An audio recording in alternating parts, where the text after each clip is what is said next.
same-sex marriage. Now let me share something else with you, because also there are some other things that are going on in the state, and we need to be aware of that. Because we just recently learned, in fact I reported to you last week, that because of what has happened with Proposition 8, there has been a lot of things happening around the country that we need to be very much aware of. One of those things is, of course, last week in a church in Lansing, Michigan, that there were those who are for the homosexual agenda. In fact, about 30 persons that went into this church during its service and disrupted the service.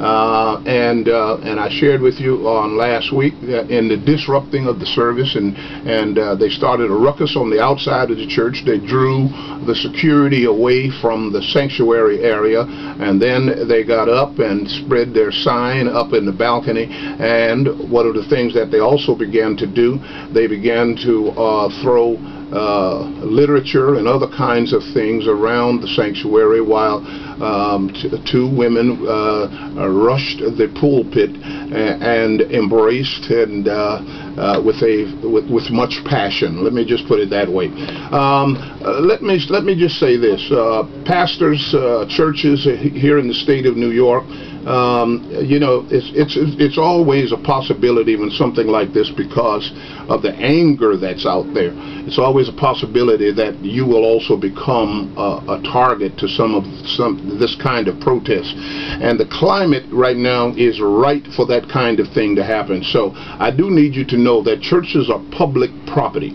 and you have a right to ask anyone to leave, and no one has the right to disrupt your service. If a problem develops, you need to call the local police, but one thing for sure, you need to have your people prepared for emergencies, and these kinds of things happen. And be careful that you don't escalate the problem, because many times that's what activists are looking for, confrontation, and they're looking to gather more publicity out of their movement. And now when I share this, there's no reason to believe that any New York church is being targeted. I don't know, but I'm just sharing with you, praise God, what